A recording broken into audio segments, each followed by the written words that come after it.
요절 말씀 있죠. 17장 11절 말씀 우리 같이 한번 읽고 시작을 하겠습니다. 육체의 생명은 피에 있습니다. 내가 이 피를 너희에게 주어 제단에 뿌려 너희의 생명을 위하여 속죄하게 하였나니 생명이 피에 있으므로 피가 죄를 속하느니라. 아멘. 십자가 사건의 보혈의 피의 이유를 여기서 우리는 정확하게 깨달을 수 있습니다. 생명이 피에 있다. 그 피가, 보혈의 피가, 하나님 아들 메시아의 피가 흘려지지 않으면 우리를 속죄할 수 없다는 것을 정확하게 우리에게 말씀하고 있는 귀한 말씀입니다. 지난주 우리가 읽을 때 16장 대속죄, 17장은 희생제물 또 피해에 대해서 우리가 살펴보았습니다. 오늘 19장 1절부터 몇 절만 읽고 오늘 말씀을 시작합니다. 오늘 19장 1절부터 6절까지만 우리 같이 한번 천천히 읽겠습니다.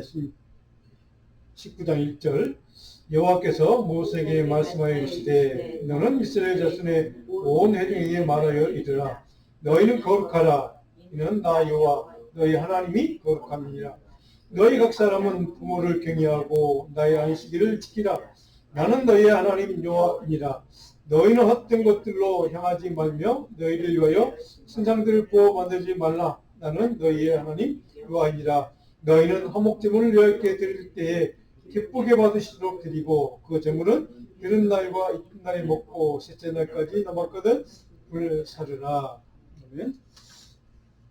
오늘 말씀 18장부터 쭉 이제 27장까지 얘기를 오늘 마무리를 하려고 합니다. 8장부터 27장까지 거의 우리 이미 살펴본 내용들의 이제 반복된 또 비슷한 내용들을 제가 다 읽어볼 수가 없고 19장하고 24장만 중점적으로 오늘 살피고 레기를 마무리하고 다음 주는 민수기로 이렇게 넘어가도록 하겠습니다. 자, 우리 첫 번째 19장에 우리가 읽었던 그 말씀의 일부분의 8절까지 무슨 내용이냐면 이스라엘 백성들이 이제 하나님과 어떤 관계를 맺고 사느냐. 근데 그 관계는 거룩한 하나님과의 믿음의 관계여야 한다는 것을 우리에게 가르쳐주는 말씀들이 기록되어 있습니다. 그래서 레위기의 19장 우리가 오늘 볼 말씀과 이미 살펴봤던 출애굽기 20장 말씀 있죠. 뭐가 나와 있습니까? 20장에 출애굽기 20장은 10계명이 기록되어 있는 말씀입니다. 자, 출애굽기 20장에 기록된 10계명의 명령과 지금 레위기 오늘 본문에 기록된 19장, 레위기 19장에 여러 규례들이 있습니다. 여기에 겹치는 내용들이 바로 10계명의 내용을 레위기 19장에 다시 한번 이제 반복해주는 물론 조금 다른 스타일로 또 다른 단어들로 이렇게 이제 비슷한 내용입니다. 그래서 강조하고 있는 것을 우리가 보게 됩니다. 몇 가지만 우리가 좀 오늘 이 19장에 좀 내용을 좀 살펴보려고 합니다. 자, 첫 번째 강조된 2절에 보면 거룩성, 거룩함에 대한 강조가 있습니다. 출애굽기 2장 3절에 보면 제가 설교할 때 가로에 다 넣어놨습니다. 집에서 같이 대조하면서 읽어보시면 될 것 같습니다. 오늘 보면 19장 2절에 보면 이렇게 읽겠죠. 너는 이스라엘 자손의 온 회중에 이렇게 하고 하나님이 직접 명령하시는 말씀. 너희는 거룩하라. 자, 너희는 거룩한 존재라는 것을 정확하게 선언한 동시에 너희가 그런 영적인 아이덴티티를 갖고 살라는 하나님의 명령이기도 합니다. 그렇게 너희는 거룩해야 될 이유가 뭐냐? 이는 나 여호와 너희 하나님이 거룩함이니라. 내가 거룩한 존재. 그러니까 내 백성이 내 택함 받은 너희도 거룩한 존재야. 그래서 너희는 거룩하게 살아야 돼 라고 하는 하나님의 명령을 이렇게 우리에게 말씀하고 있습니다. 자, 그래서 이 거룩성이라는 주제는 우리가 계속해서 레위기 말씀 살펴보는 동안 매 시간마다 반복된 단어이고 또 주제이기도 합니다. 근데 오늘 19장에 바로 오늘 하나님이 왜 근본적인 이유를 이렇게 설명하죠. 내가 거룩한 존재니까. 이것이 이스라엘 백성들이 거룩하게 살아야 될, 그들의 거룩한 영적인 아이덴티티를 갖고 살아야 될 이유라는 것을 정확하게 이렇게 우리에게 말씀하고 있습니다. 자, 두 번째로 오늘 본문에서 3절에 보면 두 가지가 있습니다. 부모에 대해 순종하라. 10계명이 나오죠. 그 다음에 안식일을 준수하라. 우리 잘 아는 말씀이죠. 3절을 보면 이렇게 되어 있습니다. 너희 각 사람은 부모를 경외하고 나의 안식일을 지키라. 두 가지 딱 십계명이 있는 두 가지 내용을 딱 적어놓고 그 마지막에 뭐라고 마무리가 된 2절이 나는 너희의 하나님 여호와입니다.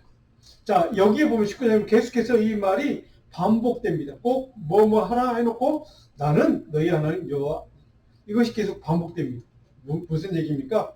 이 모든 명령의 주체자, 명령권자는 하나님. 근데 하나님이 너희의 하나님이야. 근데 나는 거룩한 존재야. 그래서 너희도 거룩하게 살아야 돼. 거룩하게 살려면 지금 내가 얘기하고 명령한 이것들을 지켜야 돼. 이런 의미가 담겨있는, 의도가 담겨있는 이제 말씀들을 계속해서 너희 하나님 여호와다 하는 것을 계속해서 반복해서 이제 강조하고 있습니다. 자, 2절에 나는 거룩한 존재야. 너희도 거룩해야 돼. 라고 분명히 선포하셨죠. 선언적인 말씀을 했고, 내가 지금부터 주는 이 명령은 이제 물론 십계명의 내용들입니다. 이거는 너희가 거룩하게 살 수 있는 길이야. 방법들이야. 이렇게 살면 너희는 내 백성답게 거룩하게 살 수 있어. 라고 하는 것을 주는 명령, 규례들입니다. 그러니까 하나님이 정확하게 모세를 통해 이스라엘 백성에 주시는 이 말씀 이 명령 규례의 의도는 뭐냐? 너희로 하여금 거룩하게 사는 길, 방법이 이것이야 라고 하는 것을 정확하게 지금 하나님이 그들에게 알게 하시는 그런 말씀이랍니다. 자, 4절을 넘어가면 우리가 잘 아는 것처럼 네 번째 십계명의 계명의 내용이 있습니다. 우상 숭배를 금지하는 명령이 있죠. 4절에 보니까 너희는 헛된 것들에게로 향하지 말며 너희를 위하여 신상들을 부어 만들지 말라. 우상 숭배를 금해라 형상도 만들지 말라. 라고 정확하게 지금 말씀하고 있습니다. 물론 다른 표현이지만 같은 십계명의 네 번째 계명을 이렇게 말씀하고 있습니다. 근데 그 다음에 또 조금 전에 살펴봤던 위에 똑같은 말씀. 나는 너희의 하나님 여호와입니다. 이게 또 반복하고 있습니다. 굳이 앞에 했으니까 뭐 그냥 여기 한 번쯤 안 해도 될 것 같은데 계속해서 이 말씀을 똑같은 말을 반복하고 있는 이유가 뭘까요? 하나님이 너희에게 주는 이 명령, 내가 어떤 존재입니까? 여호와 하나님이라는 사실. 내가 너희가 어떤 관계냐? 너희의 하나님. 나는 거룩한 존재야. 그런데 너희도 거룩해져야 되는 존재, 그리고 거룩한 삶을 살아야 될 존재. 그래서 계속해서 하나님이 세뇌시키듯이 이렇게 반복하고 있는 이유는 그만큼 거룩성이라는 주제가 중요하기 때문이죠. 하나님의 백성들로 세상 사람들과 구분될 수 있는, 그들과 나뉠 수 있는, 그들과 다를 수 있는 유일한 기준이 있다면 바로 이 거룩성이라는 사실을 오늘 하나님이 이렇게 강조하고 있습니다. 5절에 가면 화목제를 지켜라, 화목제를 늘 드리라 하는 명령이 기록되어 있습니다. 자, 그렇다면 이제 9절로부터 가면 하나님이 어떤 규례들을 이제 말씀하시는가? 이스라엘 백성들이 이웃과의 관계에서 어떻게 거룩한 삶을 지키고 살 것인가? 거룩한 삶을 지키면서 이웃과의 관계를 거룩하게 지킬 수 있는 길은 무엇인가 하는 것을 가르쳐주는 말씀이 9절로 37절까지 이렇게 쭉 기록되어 있습니다. 근데 이 이웃과의 관계는 주로 이웃 사람들과 특히 어려운 이웃들, 가난한 사람이나 뭐 나그네나 뭐 일단 지금 말로 하면 홈리스라든가 이런 사람들을 위해서 내가 어떻게 대접하라고 하는 말씀이 주류입니다. 그러니까 이웃 사람과의 관계, 특별히 그 대상은 누구냐? 너희보다 좀 형편이 못한 사람들, 가난한 사람들, 연약한 사람들, 사회적으로 조금 어려운 사람, 그런 사람들을 향해서 이렇게 살면 돼. 그러면 너희는 거룩성을 지키는 내 백성이야 라고 하는 것을 말씀하는 이야기 9절로 37절까지 기록되어 있다는 겁니다. 자, 그래서 첫 번째로 9절로 10절에 보면 이웃을 생각할 때, 배려할 때 어떤 배려가 필요한가? 추수 때 곡물을 남기라고 우리 잘 아는 얘기죠. 저도 어렸을 때 그 아버님께 또 이렇게 이런 맨날 듣고 보리를 베고 이렇게 추수할 때나 뭐 가을 되면 그 벼죠. 우리는 시골 나락 그러는데 벼를 추수할 때나. 그래서 벼 혹시 우리는 그때는 뭐 못 살 때니까 뭐 벼 다 특히 이제 보리밭에 가서 보리를 다 탈곡을 합니다. 탈곡한 다음에 다시 며칠 있다가 다시 그 밭에 가서 곡식이 떨어져 있거든요. 하다 보면 뭐 곡식 중간에 끊어지거나 할 때 그것까지 주워 왔습니다. 근데 우리 아버님은 이제 그거를 뭐 이제 좀 못하게 하긴 하세요. 근데 이제 그럴 이유를 몰랐죠, 우리는 어렸을 때는. 근데 우리 어머님이 성경을 통해서 얘기해 주는 말씀이 바로 요 말씀이었습니다. 그러니까 그렇게 하라는 이유는 우리가 감나무에 감을 끝까지 다 몇 개 남겨두고 따지 않고 놔두는 그 이유와 같은 이치입니다. 바로 이게 하나님의 원칙이라는 거죠. 그래서 구절에 보니까 너희가 너희의 땅에서 곡식을 얻을 때 너는 밭 모퉁이까지 다 거두지 말고 내 딸은 이삭도 줍지 말라. 우리가 어디에 이삭을 잘 알 수 있습니까? 룻기에, 그죠? 룻기에 보면 이 내용이 정확하게 세게 기록됩니다. 근데 그 룻기의 내용이 바로 이 말씀 때문에 그런 유대인들은 이 원칙을 꼭 지키고 살기 때문에. 그래서 그들은 이 원칙대로 오랫동안 살아온 이스라엘 백성들을 보게 됩니다. 근데 10절에 보면 내 포도의 열매를 다 따지 말며 내 포도의 열매도 줍지 말라 같은 얘기죠. 가난한 사람과 그 어림을 위하여 그 이유를 이렇게 쓰면 버려두라. 가난한 이웃과 지나가는 나그네 이런 사람 지금 같은 홈리스들 이런 사람들 위해서 그 내버려둬 그들이 줘서 먹고 살 수 있는 기회를 그들에게 줘. 그렇게 이웃을 배려해 이런 말씀이기도 합니다. 너희 그 다음에 또 똑같은 말씀 나는 너희의 하나님 여호와입니다. 라고 이 말씀 여기도 강조하고 있습니다. 그렇게 사는 것이 이웃을 위해서 그렇게 배려해 주는 것이 거룩한 하나님의 백성답게 거룩성을 지키고 사는 방법이야. 라고 하는 것을 하나님이 강조하시는 말씀이기도 합니다. 자, 11절 가시면 거짓말하지 말라, 돌진하지 말라. 십계명에 있는 내용입니다. 너희는 돌진하지 말며 속이지 말며 서로 거짓말하지 말라. 이웃의 것을 속이지 말라는 거죠. 탐하지 말라는 겁니다. 그런 십계명의 내용이 여기서 기록되어 있습니다. 12절과 13절에 가면 거짓 맹세 그리고 이웃을 압제, 착취, 핍박하지 말라. 다른 이웃 사람과의 관계를 그렇게 하라는 얘기시죠. 자, 그래서 거짓 맹세하지 말고 압제하거나 핍박하거나 착취하지 말라. 이렇게 성경에 규정을 하나님이 해주고 있습니다. 12절에 보니까 너희는 내 이름으로 거짓 맹세함으로 내 하나님의 이름을 욕되게 하지 말라. 거짓 맹세가 그래서 이웃을 속이는 거죠. 그것은 하나님의 이름을 거룩하신 하나님의 이름을 욕되게 하는 거야 라고 하는 것을 정확하게 선포하고 있습니다. 그 13절에 보면 너는 내 이웃을 억압하지 말며 척하지 말라. 자, 그 다음에 15절에 가면 공평한 재판에 대한 명령을 하고 있습니다. 이웃 사이에 다른 사람과 관계에서 갈등이 있으면 반드시 공평하게 재판을 해. 그렇죠? 공의롭게 하라는 거죠. 그 다음에 18절 가면 이웃 사랑에 대한 명령이 있습니다. 이웃에 대해서 다른 사람에 대해서 어떻게 대해야 되느냐? 18절에 보니까 동포를 원망하지 말라. 그리고 정확하게 내 이웃 사랑이를 내 자신과 같이 사랑하라.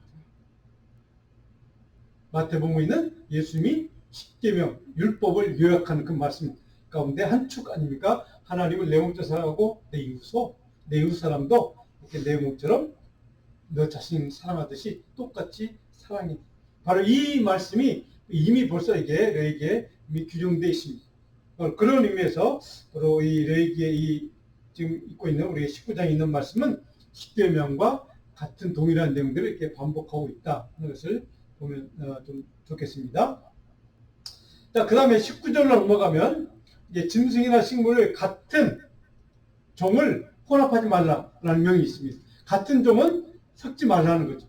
우리 요즘 뭐 유전자 공학이 워낙 발전돼서 뭐 이것저것 교회에서 뭐 각종 과일도 크게 만들 수도 있고 뭐 소들도 이렇게 뭐 짐승도 크게 만들 수도 있고 뭐 여러 가지 이제 일들 하는 시대이긴 하지만 성경에 보면 같은 종자는 혼합을 하지 말라.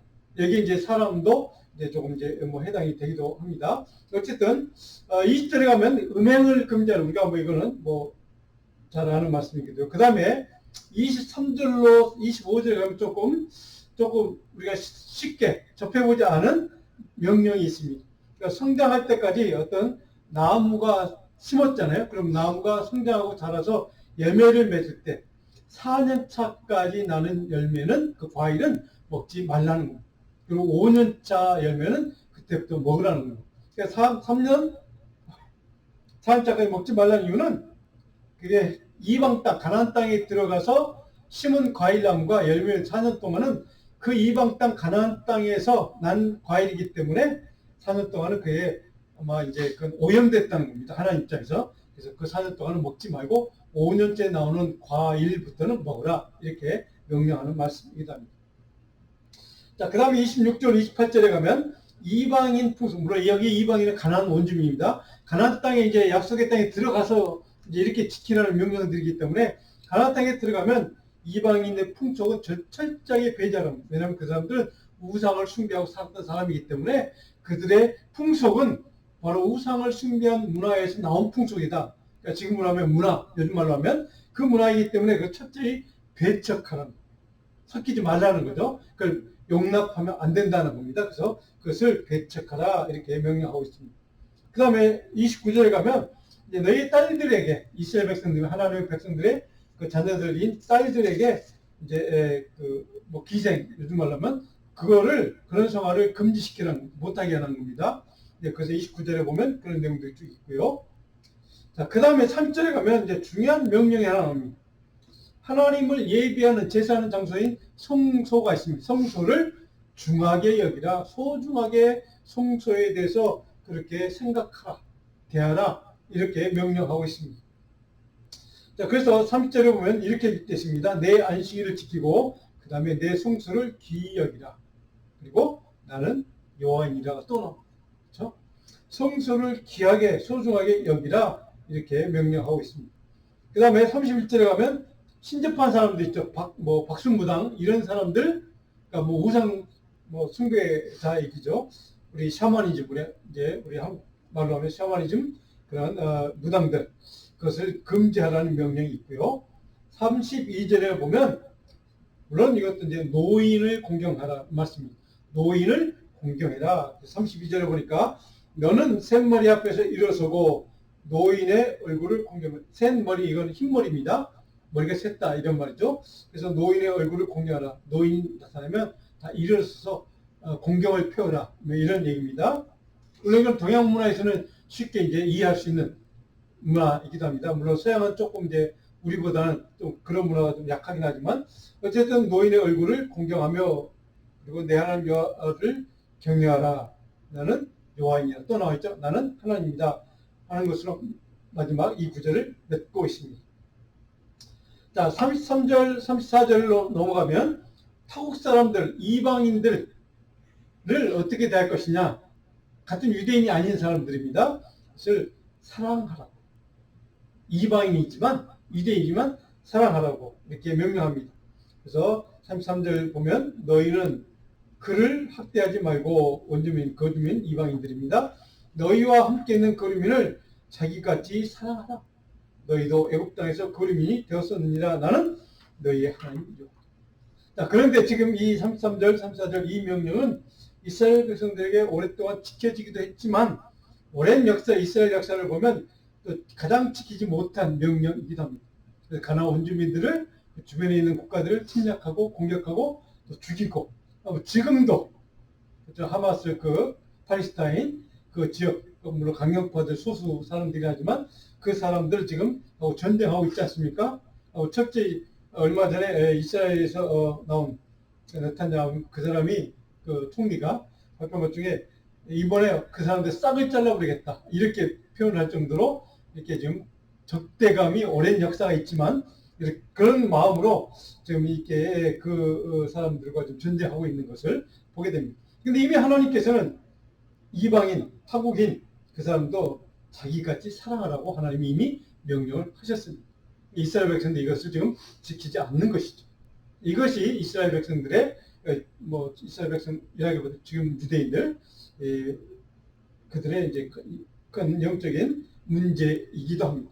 이런 명령에 의해서 바로 하나님이 이스라엘 백성들의 그 역사적으로 수많은 이제 잘못된 그 전쟁의 역사가 있습니다. 그런 것들을 보면서 하나님이 어떻게 다루실지를 저는 대충은 그 답은 이 성경 말씀을 통해 알 수 있습니다. 그러니까 하나님께서 그들에게 아마 경고가 있을 겁니다. 물론 그들이 잘했던 거 아닙니다.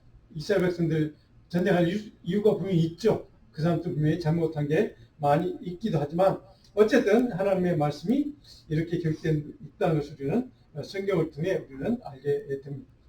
그 다음에 36절로 가면 도량형, 그러니까 물건을, 그러니까 무게를 재는 거 있잖아요. 이런 뭐 아니면 뭐 길이를 재는 거 이런 것들, 그런 것들을 공평하게 사용하라는 명령이 있습니다.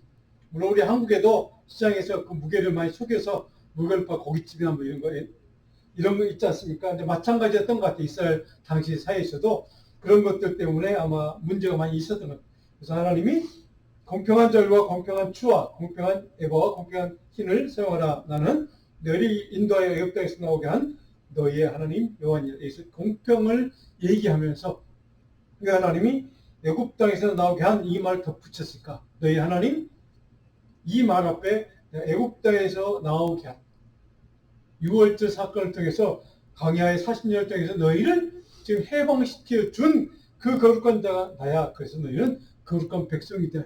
그 거룩한 백성이란 뭐냐?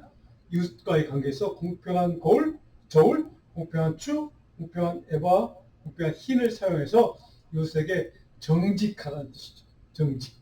바로 그런 하나님의 거룩성과 정직성을 이렇게 너희도 지키라는 말씀이랍니다. 자, 그렇다면 이제 3절에 가면 19장의 결론이 뭐라고 기록되어 있는가?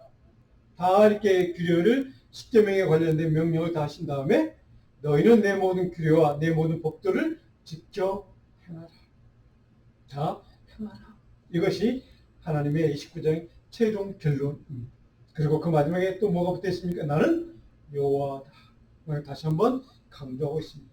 이 모든 것을 지키고 법들을 지키고 행하는 사람, 그 사람이 내 백성, 거룩한 하나님의 자녀야, 하나님의 백성이 될 거야 하는 것을 정확하게 하나님이 지금 그 이유를 설명해 주는 말씀입니다. 그래서 이 19장 전체는 물론 레위 전체가 마찬가지지만 바로 하나님의 거룩한 백성답게 사는 길이 무엇인가, 하나님과 관계에 있어서 또 이웃사람과의 관계에 있어서 이웃사람 중에 나그네 이방인들과 관계에 있어서 이렇게 지키고 살면 돼. 그러면 거룩한 내 백성이야. 내가 거룩성을 지킬 수 있어 라고 정확하게 하나님이 이렇게 말씀하는 그런 명령들이 19장에 쭉 기록되어 있습니다. 자, 오늘 이 2차장에 넘어가기 전에 제가 오늘 여러분 그 설교 레슨을 보면 도표가 하나 있습니다. 뒷면에 보시면 유대의 절기들에 대한 제가 기록을 해놨습니다. 7가지 제가 중요한 절기들을 쭉 했는데 날짜, 시기가 언젠가, 그리고 이제 그 의미가 무엇인가, 아니면 어떤 행사들을 그 절기 때는 이제 지키는가 쭉 요약해서 핵심적인 것만 이렇게 적어놨습니다.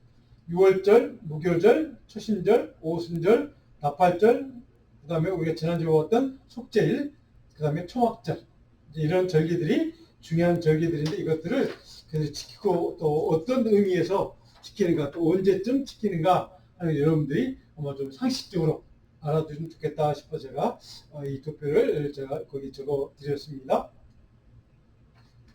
자, 24장으로 오늘 봄 넘어가면 이제 성소, 아까 성소를 중히 여기라고 명령하지 않았습니까? 그 성소 왜 중히 여기게 되는가 하는 것을 쭉 설명한 말씀이 24장에 있는 내용들입니다. 자, 24장 2절에 가면 이렇게 되십니다. 순결한 기름을 4개로 가져오게 하여 계속해서 등잔불을 켜 들치며 아론에게 하는 명령입니다. 순결한 기름을 4개로 들고 와서 그 성소 안에 있는 등잔불을 항상 불이 켜지게 하라는 겁니다. 그러니까 성소는 절대 이 등잔에 있는 불이 꺼지면 안 된다는 거예요. 항상 켜져서 그것을 밝히 빛나도록 해야 한다 하는 것을 하나님이 명령하는 말씀입니다.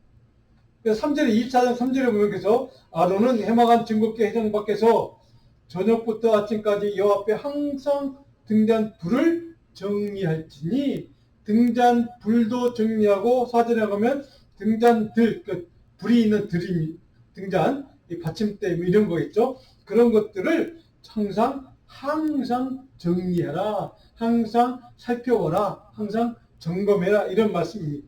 그만큼 성소 안에 있는 등잔 불 이것이 꺼지지 않도록 항상 유지하라는 명령이기도 합니다. 그러니까 불이 꺼지지 않도록 하라는 얘기입니다. 한마디로. 그 불을 켜는 그 기름이 있지 않습니까? 그 기름이 떨어져 가는 건 아닌지, 그러면 불이 꺼지니까 그래서 항상 그것을 점검하도록 하나님이 이렇게 명령, 그래서 아침부터 저녁까지 항상입니다. 그렇게 하나님이 명령하고 있습니다. 그 다음에 6절에 보면 24장 6절에 순결한 상 위에 이 상은 우리가 지난 이미 다 살펴본 진설병이 있는 상입니다. 떡을 올려놓은, 근데 두 줄로 6개씩 올려놓는 진설병 떡을 얘기하는 겁니다. 자, 그 다음에 8절에 보면 이 떡을 옆에 항상, 그러니까 항상 등불과 이 진설병 상에 있는, 진설병에 있는 떡 두 줄로 6개씩 이렇게 있는 떡은 항상 거기에 아마 매일 이렇게 교체하겠죠. 떡은 등불은 꺼지지 않도록 기름을 항상 채워놓고, 여기에 중요한 것은 항상이라는 단어가 계속해서 반복되어 있습니다. 결코 꺼지지 않도록, 결코 이 떡을 이 자리에 사라지지 않도록 그렇게 진설하고 불을 켜두라 하는 얘기죠. 그래서 항상이라는 말이 이렇게 강조하고 있습니다. 여기 성소에 있는 등잔을 왜 이렇게 중요하게 생각했을까? 이유는 제가 설교 때 다 적어놨습니다. 어디에 있었는가? 등잔은 성소 안에 진설병 분향단과 함께 등대에 위치해 있는 게 이제 등잔이었습니다. 그리고 그게 등불이 켜져 있겠죠. 자, 그 다음에 상태는 어떻게 하라고요? 항상 성도의 불은 항상 켜고 심지어는 아침 저녁 점검해서 꺼지지 않도록 늘 체크하라, 이렇게 명령되어 있습니다. 근데 그 기름은 감람유를 쓰라고 되어 있습니다. 감람유, 우리가 잘 아는 감람유 아닙니까? 그 감람유를 기름으로 쓰라는 겁니다. 자, 도대체 이 의미는 뭘까? 성소 안에 등불을 꺼지지 않도록 해라. 도대체 이유가 뭘까? 그것은 바로 이 등불 안에, 그 등불 등잔 우리 얘기했습니까? 그 성소 안에 있는 것들을 바로 항상 순금으로 만들었습니다. 이미 살펴봤습니다. 순금. 근데 순금은 유대인에게 있어서는 순결을 상징합니다. 순금은. 그래서 항상 밝게 빛을 유지하는 순금이 밝게 빛나도록 등불을 켜놓으라는 얘기입니다. 그래서 성소의 순결과 거룩상이 유지되도록 항상 그렇게 지키라, 이런 말씀입니다. 자, 진설병, 이 5절, 9절, 진설병은 이제 설명이 되어 있는데, 그 진설병을 바로 성부 세 가지가 진설병과 함께 우리가 잘 이미 살펴본 건데요. 진설병 상이 있겠죠, 상. 그 다음에 그 위에 떡이 있습니다. 그렇죠? 그리고 뭐가 있습니까? 유향이 있습니다. 유향을 뿌렸다고 했죠. 자, 그런 내용들이 있다는 것 그냥 알아두시면 될 것 같고요.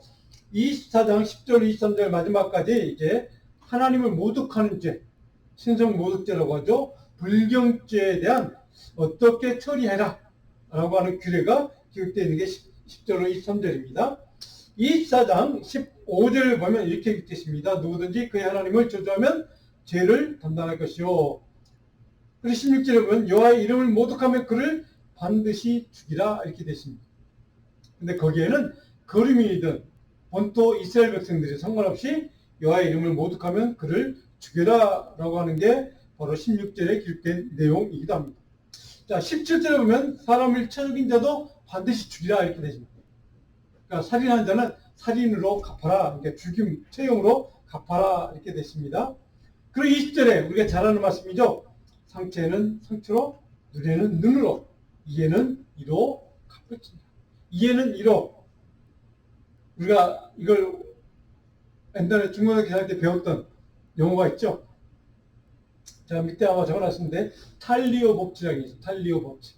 이게 중동지방 고대 근동에 아주 오래된 모세와 같은 시기에 있는 법전 가운데 바로 이 함무라비 법전에 있는데, 그 함무라비 법전 안에 바로 이 법칙이 기록되어 있습니다. 우리는 그것을 탈리오 법칙, 그런데 바로 성경에도 이 똑같은 내용이 기록되어 있는 겁니다.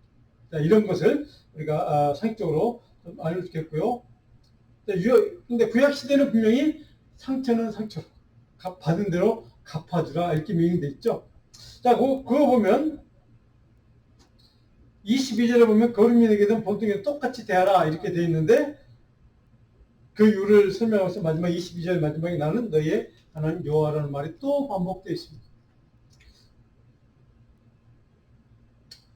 자, 이 탈리오 법칙이라는 것을 여러분들이 생각하면 우리가 살펴봤던 19장에는 하나님의 법칙이 있었죠. 그러니까 나그네 내 이웃을 어떻게 하라고요? 내처럼 사랑하는 명령이 있었죠. 그 명령과 지금 배치되는 이야기이기도 합니다. 그런데 바로 내가 받은 만큼 갚아주라는 것이 바로 여기에 기록된 것은 십계명에는 이 내용이 있습니까? 없습니까? 없죠. 그렇죠? 십계명에는 분명히 이런 내용이 없습니다. 그런데 바로 여기에 레위기에서 그런 내용이 규정이 되어 있습니다. 그걸 보면 이스라엘 백성들이 하나님 주신 십계명 외의 명령과 규례들 가운데 이런 내용도 있구나 하는 것을 여러분들이 좀 살펴보시면 다음에 혹시 이제 이런 좀 생각해 보시고 또 묵상해 보시고 그게 도대체 어떤 의미일까, 어떻게 내가 적용할 수 있을까 한번 생각해 보시면 좋겠습니다. 자, 여기에 우리가 몇 가지 교훈이 있습니다. 설교노트에 쭉 제가 적어놓은 내용들입니다. 하나님의 백성과 불신자가 연합하는 것, 물론 이게 짝짝꿍 된다는 겁니다.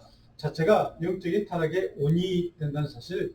여기에 물론 불신자는 강한 원중이 뜻합니다. 그 사람들과 이렇게 배척하라고 이렇게 돼 있지 않았습니까? 그것을 이제 이렇게 그 이유 때문이라는 겁니다. 종교적인 순수성을 지키기 위해서라는 뜻이죠. 결혼 제도도 하나님이 정하신 신성한 제도인데, 그래서 유대인들에게는 가나안 원주민과 결혼을 하면 안 된다. 영적인 타락의 원인이 된다 하는 것을 성경은 규정을 해놓고 있습니다. 그래서 그것 때문에 이방인들과 이제 같이 혼혈을 하지를 않았죠. 오랫동안. 물론 이제 그것이 깨지는 순간들이 있습니다. 자, 그 다음에 성도의 거룩한 삶보다 그것을 하지 말라고 그들과 혼혈 결혼을 하거나 아니면 그 연합하지 말라는 이유는 딱 이것 때문입니다. 우리가 거룩한 이스라엘 백성들, 거룩한 하나님의 백성으로 살기 위해서는 그들과 연합을 하거나 그들과 결혼을 하거나 그러면 우상을 숭배해왔던 그 민족과 그렇게 하는 순간 그것은 하나님의 거룩성을 잃어버린다는 뜻입니다. 하나님의 백성으로서의 거룩성을 지키기 위해서 그렇게 하지 말라는 명령이기도 합니다. 자, 우리가 살펴보자 25장에 가면 이제 안식년 희년제도라는 게 있습니다. 물론 이스라엘 백성들에게 굉장히 중요한 그런 내용인데요. 자, 내용 전체를 살펴볼 수는 없고 25장 1절로 7절 보면 땅의 안식년 제도라는 땅도 몇 년 지나면 쉬라. 그래서 우리 제가 어렸을 때도 뭐 그런 콩밭은 3년쯤 지나면 한 해는 쉬어주는 이제 그런 게 있습니다. 어쨌든 이제 그런 의미입니다. 그런 땅을 안식시켜라 이제 이런 의미입니다. 그런데 사람을 위한 안식년 제도가 있죠. 안식일이라는 것도 있지만 안식년 제도라는 게 있습니다. 25장 여러분들이 집에서 꼭 읽어보시면 좋겠는데 8절로 12절에 보면 그런 내용들이 쭉 있습니다. 7 안식년을 계수하지니 그러면서 7번 7절 49 그래서 50년째는 희년이다. 그래서 50년째는 노예도 다 풀어주고 그들에게 빼앗았던 뭐 빚으로 받았던 뭐 어떤 다 강제로 뺏은 건 다 땅도 돌려주고 해방시키라는 뜻입니다. 이것이 안식년 제도 가운데 희년이라는 제도가 있습니다. 그게 50년째 되면 그렇게 다 풀어주는 거니까 다시 시작하는 거죠. 그러니까 인생에 물론 좀 50년이라는 긴 세월이긴 하지만 바로 새로운 기회를 주는 겁니다. 50년 지나면 너희들이 땅 뺏긴 거 다 돌려줘. 너희도 다 돌아가게 해. 이것이 이제 안식년 가운데 희년이라는 제도가 있습니다. 그래서 10년 보면 우리 그래서 옛날에 한국에 우리 보면 아마 여러분들 미국에 오래 사신 분들은 뭐 잘 기억을 못 하실 텐데 한국에 보면 우리 그 광복 1945년 광복되지 않았습니까? 이제 그런 다음에 45년에서 시작을 해서 50년째. 그래서 우리가 북한을 희년화 시키자. 50년이 그러니까 우리가 50년 전쟁이 일어났고 53년이 뭡니까? 남북을 갈라지지 않았습니까? 조약에 의해서. 그래서 뭐 50년부터인가 계산해서 50년째 희년제도 뭐 이렇게 아마 계산을 했던 것 같은데 아마 45년인지 50년 제가 그건 잘 모르겠는데 기억이 안 나는데 어쨌든 그런 것을 우리 한국의 기독교가 지키게 됐습니다. 그러니까 그런 제도가 희년제도구나 여러분들이 아시면 10절에 보면 여기에 보면 여러분 혹시 집에 가서 꼭 25장 10절에 보시면 자세한 내용이 기록되어 있습니다. 자, 오늘 이 레위기 전체를 이제 우리가 1장부터 7장까지 지난주까지 자세히 살펴보고 오늘 19장, 24장 중심으로 살펴보았는데요. 마무리하면서 레위기 전체를 마무리하면서 제가 꼭 강조하고 싶은 적용할 어떤 내용들을 제가 설교노트 여러분들의 마지막에 적어놨습니다. 우리 스크린 보시고 한번 같이 읽어볼까요? 안식일을 거룩하게 지키라는 겁니다. 안식일. 물론 지금은 주일입니다. 하나님의 날을 정확하게 지키는 것, 거룩하게 지키는 것. 왜 그럴까요? 거룩한 하나님의 자녀, 백성으로서의 거룩성을 지키는 가장 중요한, 가장 기본적인 의무이기 때문에 그렇습니다. 그래서 안식일을 거룩하게 지키는 것, 주일을 거룩하게 지키는 것. 자, 두 번째로 거룩하신 하나님의 형상에 따라 지음받아 하나님의 택함받은 하나님의 백성인 그리스도인의 삶은 하나님을 따라 거룩한 삶을 살라 하는 게 레위기 전체 핵심입니다. 이게 레위기 전체를 딱 한마디로 요약하는, 한 문장을 요약하는 말씀이다. 그 다음 페이지 넘어가시면요. 자, 그리스도인의 삶이란 공동체에 속한 어려운 이웃들, 뭐 과든 과부든 나그네든 그들을 위한 섬김의 삶을 살아야 한다는 겁니다. 제가 지난주에 설교 말씀 제가 드린 것 가운데 그 대상 가운데 구약은 특히 강조하는 게 과부, 나그네. 이 대상들이 굉장히 중요했던 구약의 시대였습니다. 마지막으로 이런 내용입니다. 예수 그리스도의 십자가 희생과 신 보혈의 능력과 은혜 입은 자로 살아가는 모든 그리스도인의 삶은 동행하시는 아버지 하나님의 거룩성을 세상에 드러내는 삶이어야 한다 하는 것이 거룩한 하나님의 백성이 마땅히 드러내야 될 하나님의 거룩성이라는 겁니다. 그런 의미에서 우리 이 레위기 전체는 바로 이런 몇 가지 문장으로 우리가 요약을 해볼 수 있겠다 싶어 제가 이렇게 요약을 했습니다. 베드로전서 1장 2절 마지막 같이 요절 말씀 읽고 마치려고 합니다. 같이 한번 읽어볼까요? 곧 하나님 아버지의 미리 아심을 따라 성령이 거룩하게 하심으로 순종함과 예수 그리스도의 핏부림을 얻기 위하여 택하심을 받은 자들에게 은혜와 평강이 너에게 많을지어다. 아멘. 예수 그리스도 그분의 흘리신 보혈의 피가 우리를 택하심을 받은 하나님의 자녀 삼으셨고 그 은혜와 평강의 자녀, 복된 믿음의 자녀, 은혜의 자녀로 삼아 주셨다는 고백, 이 고백을 늘 생각하며 감사하며 이 한 주 동안 우리가 같이 묵상하며 지내면 좋겠습니다. 기도하겠습니다.